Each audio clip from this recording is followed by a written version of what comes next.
Assalamualaikum warahmatullahi wabarakatuh. Bismillahirrahmanirrahim. Alhamdulillahirabbil alamin. Wassalatu wassalamu ala asyrafil mursalin wa ala alihi wa sahbihi ajma'in. Wasallim tasliman katsiran birahmatika arhamar rahimin. Alhamdulillahirabbil alamin. Di petang hari yang mulia ini, hari Sabtu terakhir pada bulan Ramadan tahun ini, Allah masih mempertemukan kita di alam maya ya. Kita bersyukur kepada Allah. Kita lanjutkan perbincangan tentang doa dalam Al-Quran, tadabbur doa Al-Quran, masih bersama ayat 201, doa yang diminati oleh semua umat Islam ya, besar kecil, laki-laki perempuan, tua muda, minat dengan doa ini. Doa yang banyak diambil berat oleh baginda Rasulullah SAW. Rabbana atina fid dunya hasanah wa fil akhirati hasanah wa qina azabannar. Dalam Quran terdapat dalam halaman 31 suratul Baqarah. Rabbana atina fid dunya hasanah wa fil akhirati hasanah wa qina azabannar. Jangan lupa bila kita baca doa ini, karena dia dari Al-Quran, doanya diambil pada Al-Quran, jadi jangan lupa fadilat membaca huruf-huruf Al-Quran. Dua Jumat yang lalu disampaikan dalam khutbah Jumat di negara Brunei Darussalam, dan semua umat Islam tahu hadisnya bahwa siapa membaca Al-Quran nilainya dinilai per huruf di samping nilai per ayat. Baik, Rabbana atina ini ternyata bila dihitung hurufnya sebanyak 42 huruf. 42 huruf. Jadi sekali baca, sekali sebut Rabbana atina fid dunya hasanah wa fil akhirati hasanah wa qina azabannar, sekali sebut dapat 42 huruf. Kalau tempohnya barangkali mungkin 5 second tak sampai. Rabbana atina fid dunya hasanah wa fil akhirati hasanah wa qina azabannar. 4 second saja. 4 second, 4 detik. Subhanallah. Jadi jangan pernah kita jemu membacanya. Masa yang terbaik membaca adalah dalam salat. Bila kita salat, kita jadikan ayat. Kita jadikan ayat dalam salat. Jadi dijadikan ayat sekaligus dia merupakan doa. Tapi kalau dijadikan ayat, sebaiknya kita baca dari awal ayat. Wa minhum may yaqulu rabbana atina fid dunya hasanah wa fil akhirati hasanah wa qina azabannar. Wa minhum may yaqulu rabbana atina fid dunya hasanah wa fil akhirati hasanah wa qina azabannar. Kalau dimundurkan satu ayat lagi ke belakang, kalau dijadikan ayat, dan satu ayat lagi ke depan, jadi maknanya ayat 200, 201, 202 lagi cantik ya. وَإِذَا قَضَيْتُمْ مَنَاسِكَكُمْ فَاذْكُرُوا اللَّهَ كَذِكْرِكُمْ آبَاءَكُمْ أَوْ أَشَدَّ ذِكْرًا وَمِنَ النَّاسِ مَنْ يَقُولُ رَبَّنَا آتِنَا فِي الدُّنْيَا وَمَا لَهُ فِي الْآخِرَةِ مِنْ خَلَاقٍ وَمِنْهُمْ مَنْ يَقُولُ رَبَّنَا آتِنَا فِي الدُّنْيَا حَسَنَةً وَفِي الْآخِرَةِ حَسَنَةً وَقِنَا عَذَابَ النَّارِ أولئك لهم نصيب مما كسبوا والله سريع الحساب ربنا آتنا في الدنيا حسنة وفي الآخرة حسنة وقنا عذاب النار ربنا آتنا في الدنيا حسنة وفي الآخرة حسنة وقنا عذاب النار ربنا آتنا في الدنيا حسنة وفي الآخرة حسنة وقنا عذاب النار. Inilah cara yang terbaik ya, dibaca terutamanya dalam salat sunat, apalagi dalam salat tahajud contohnya ya. Subhanallah, dibaca berulang kali, sambil membacanya kita menghayati maksudnya. Sebelum ini kita sudah berulang kali menyorot bahwa maksud doa ini kita meminta kepada Allah 3 perkara, 3 permintaan. Pertama, hasanah fid dunia, yang kedua hasanah fil akhirah, yang ketiga al-wiqayah minan nar, ataupun terpelihara dan terhindar pada azab neraka. Sebelum ini kita bicara tentang hasanah fid dunya. Jadi hasanah di sini seperti yang dikatakan sebelumnya, kita tidak usah terjemahkan dengan kebaikan, kekalkan saja hasanah. Kita menggunakan bahasa Al-Quran, bahasa Al-Hadis, hasanah saja. Hasanah di sini merangkumi seperti yang dibincang sebelum ini, istri yang salehah, suami yang saleh, anak-anak saleh-salehah, saudara yang saleh, lingkungan yang saleh. Nah, hari ini kita mau sorot satu bahagian kecil daripada hasanah fid dunia itu, yaitu katanya amal, ilmu bermanfaat dan amal saleh. Kata Imam Ibnu Katsir, termaksud tujuan hasanah fid dunia ilmu yang bermanfaat. Katanya al-ilmun nafi', katanya di sini. Kalau mau minat dengar Arabnya, kata Imam Ibnu Katsir, fa innal hasanata fid dunya tashmalu kulla matlubin dunyawiyyin min afiyatin wa darin rahbin aw rahbah wa zaujah hasanah wa rizqun wasi' wa ilmun nafi' wa amalun salih.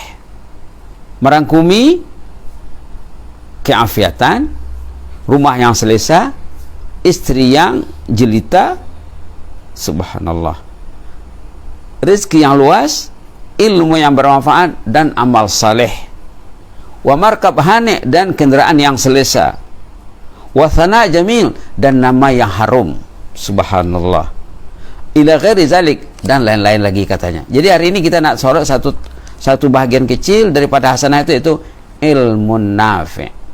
Ilmu nafi' kita nak ambil dari gagasan ulama tersohor masa kini, Al-Fadil Al-Murabbi Ad-Doktor Muhammad Ratib An-Nablusi hafizahullah, yang coba mengulaskan suratul Asr. Suratul Asr ini Imam Syafi'i rahimahullah mengatakan, lau tadabbaran nasu as-surah lawasi'anhum.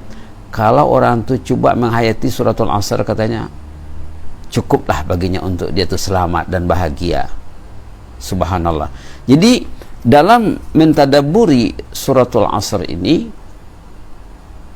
Al-Murabbi Syekh Dr. Muhammad Ratib An-Nablusi mengatakan manusia itu ada dua kategori dalam berinteraksi dengan masa.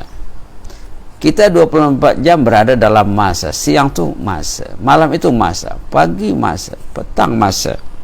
Bulan Ramadan adalah zaman, bulan Syawal nanti masa juga. Jadi dalam berinteraksi dengan masa, Syekh Al-Fadil Muhammad Ratib An-Nablusi hafizahullah mengatakan manusia itu majoritinya katanya diistilahkan sebagai mustahlik. Majoriti manusia perinteraksian mereka dengan masa hanya sebagai mustahlik. Di sini kita kena faham istilah sedikit ya. Mustahlik katanya pengguna yang kurang mengambil berat tentang manfaat masa. Pengguna yang kurang mengambil manfaat tentang hasil yang peroleh daripada masa itu. Artinya pengguna biasa saja yang tidak banyak berpikir tentang masa, tentang kepentingan masa dengan harga dan nilai masa. Itu namanya mustahlik.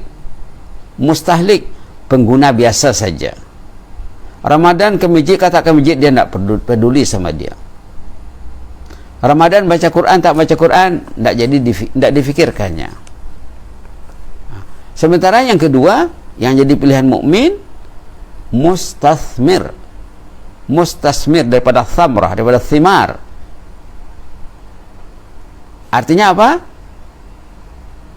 Orang yang menggunakan masa sebagai pelaburan. Subhanallah. Yang sebagai pelabur yang mencari untung. Ini keterangan suratul Asr nih ya. Ini hasanah di dunia berkenaan dengan al-ilmun nafi', ilmu yang bermanfaat. Kita ambil pada tafsir suratul Asr, gagasan Prof. Nablusi hafizahullah, bahwa manusia pada umumnya manusia tidak peduli tentang nilai masa. Contohnya solat berjamaah. Kalau orang itu mengambil berat tentang solat berjamaah, kalau kita merujuk hadis yang mengatakan bahwa orang yang salat berjamaah itu mendapat nilai seperti beribadat 20 derajat. Artinya apa? Kalau orang tu 5 waktu sehari semalam penuh salat berjamaahnya, macam dia hidup 25 hari. Subhanallah. Itu kalau melihat pada hadis yang 25. Ada lagi yang mengatakan 27 derajat, ada yang 50 derajat. Banyak hadisnya ya. Ada yang lebih dari itu. Itu contohnya. Jadi orang yang tidak diberi al-ilmu nafi', tidak diberi ilmu yang manfaat, dia tidak mengambil berat tentang salat fardu berjamaah. Kemudian dalam salat fardu berjamaah itu adalah perinciannya. Perinciannya contohnya dalam hadis sahih mengatakan, siapa yang datang salat subuh berjamaah, dia berniat sebelum tidur, besok saya nak salat subuh di rumah Allah di awal waktu, bukan masbuk ya, takbiratul ihram bersama imam. Subhanallah. Katanya dalam hadis saya, ka'annama qamal laila kullah, seakan-akan dia itu berkemulail satu malam tak tidur. Kalau malam 12 jam, siang 12 jam, satu hari satu malam itu 24 jam, dia pergi sembahyang subuh, mungkin mengambil masa berapa lama? Katalah rumahnya agak jauh dari masjid, katalah setengah jam. Tapi nilai yang dia peroleh macam dia sembahyang satu malam, baca Quran satu malam. Hebatnya Islam ya. Hebatnya Islam. Inilah yang direbut oleh sahabat-sahabat Nabi zaman dulu, sehingga mungkin 99.9% 99.9% datang ke masjid. Yang tak ada 2-3 orang saja, maka senang disebut namanya. Maka pernah Rasulullah memanggil sahabat-sahabat yang absen solat, fulan bin fulan ada tadi? Kata sahabat, tak ada. Fulan bin fulan ada? Kata sahabat, tak ada. Subhanallah. Dipanggil nama orang yang tidak solat, karena pentingnya solat itu, dan untuk jadi iktibar kepada orang datang kemudian. Inilah dikatakan Nablusi, orang yang mengambil berat tentang solat fardu berjamaah. Contohnya ya, orang itu sebagai mustathmir, mim sin mus ta tha mustath mim ra, mustathmir, orang yang melaburkan masanya, pelabur yang bijak, yang ingin mengaut keuntungan dari masa yang dia lalui. Itu maka Allah bersumpah dengan masa, wal asri innal insana lafi khusr, demi masa majority tinggi manusia itu rugi karena tidak mengambil berat tentang masa. Apalagi zaman sekarang ya, apalagi zaman sekarang, zaman manusia banyak dirintangi kehidupannya. Subhanallah. Kenapa tak datang ke masjid? Manusia itu dirintangi oleh benda yang dia pegang. Alhaakumut takatsur, la tulhikum amwalukum wala auladukum an zikrillah. Jangan kamu mau dilalaikan oleh harta benda dan anak istri, anak pinak dari zikrullah. Ternyata orang sekarang banyak yang lalai. Subhanallah. Itu maka diingatkan oleh Nablusi satu gagasan yang cantik sekali ya, bahwa beliau membagikan manusia kepada 2 golongan. Pertama, orang yang tidak mengambil berat tentang masa. Inilah hasanah di dunia ya. Hasanah di dunia, orang itu diberi ilmu dan diberi motivasi untuk memanfaatkan masanya. Subhanallah. Subhanallah. Subhanallah. Itu tadi tentang sholat subuh. Orang yang datang sholat subuh berjamaah, seakan-akan dia sholat satu malam, membaca Quran satu malam, tidak berhenti. Orang yang mengambil berat tentang qiyamul lail bulan Ramadan, tahulah susahnya qiyamul lail. Ini dengan datang sholat subuh berjamaah saja, dia dapat nilai seperti berqiyamul lail tak tidur. Berkenaan dengan sholat isya pula ya, hadis yang sama mengatakan, siapa yang datang sembahyang isya berjamaah, dia diberi nilai seperti berqiyamul lail half, separuh malam. Subhanallah. Subhanallah. Jadi dengan datang salat isya dan subuh berjamaah, dapatlah nilainya 1,5 malam. Subhanallah. Kalau dia tidur 6 jam, contohnya, dia tidur jam berapa? Jam 10, 11, 12, 1, 2, 3, 4. Jam 4 dia bangun, dah 6 jam tidur. Subhanallah. Tidurnya dikira ibadat.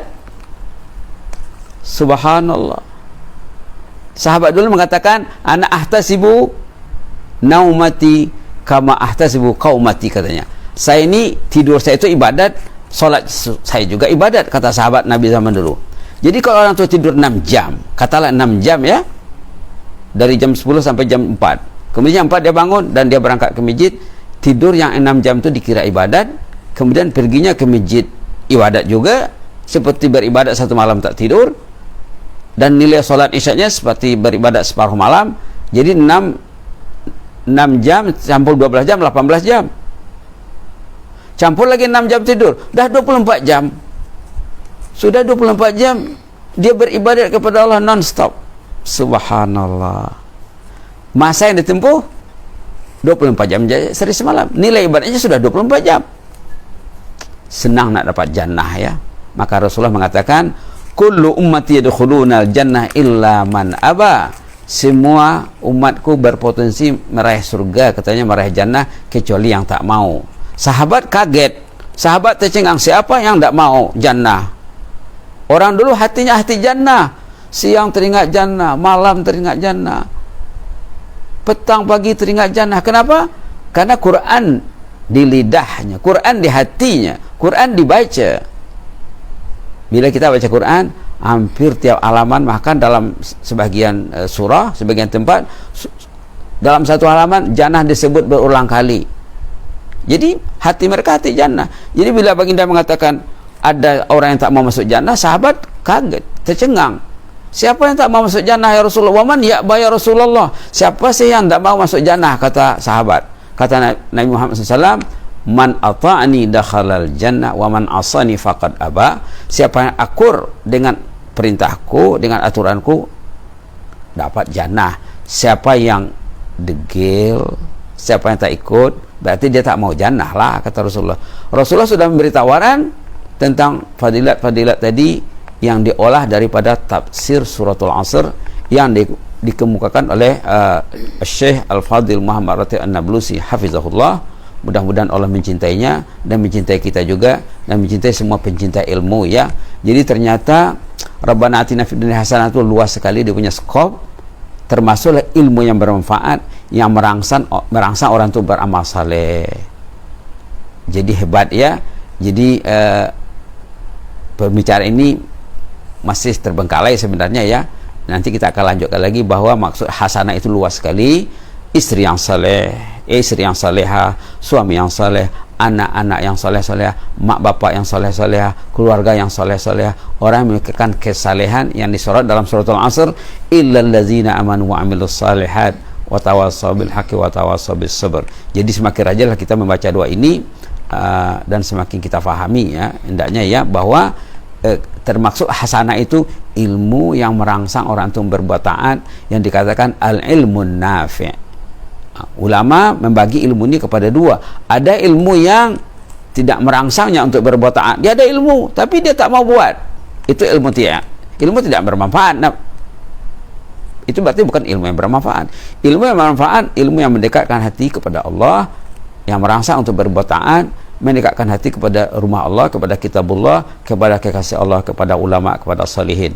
Mudah-mudahan kita tergolong di dalamnya ya. Untuk penutup kita baca lagi doa tadi 3 kali. Rabbana atina fid dunya hasanah wa fil akhirati hasanatan wa qina azabannar. Rabbana atina fid dunya hasanah wa fil akhirati hasanatan wa qina azabannar. Rabbana atina fid dunya hasanah wa fil akhirati hasanatan wa qina azabannar. Jangan lupa tadi jumlah hurufnya 42 huruf. Satu kali sebut dapat 42 kali 10 420. Kalau kita boleh membacanya, bayangkan ya, 10 kali, berarti tadi 420 kali 10 4.200. Subhanallah. Dan orang yang memang diberi hasanah di dunia akan terangsang untuk menjadikan doa ini sebagai doa harian dan wirid juga, dan bacaan dalam salat. Sesudah membaca Fatihah seperti yang dikatakan di awal tadi, kita boleh baca berulang kali sehingga kita menghayatinya, seperti yang dibawa oleh Rasulullah SAW, dan para sahabat juga membaca ayat-ayat tertentu dalam salat berulang kali sebagai ayat dan doa, Begitulah ya, mudah-mudahan Allah merahmati kita. Jazakumullah khairan, barakallahu fikum, inni uhibbukum fillah wa astaudiukumullah. Wassalamualaikum warahmatullahi wabarakatuh.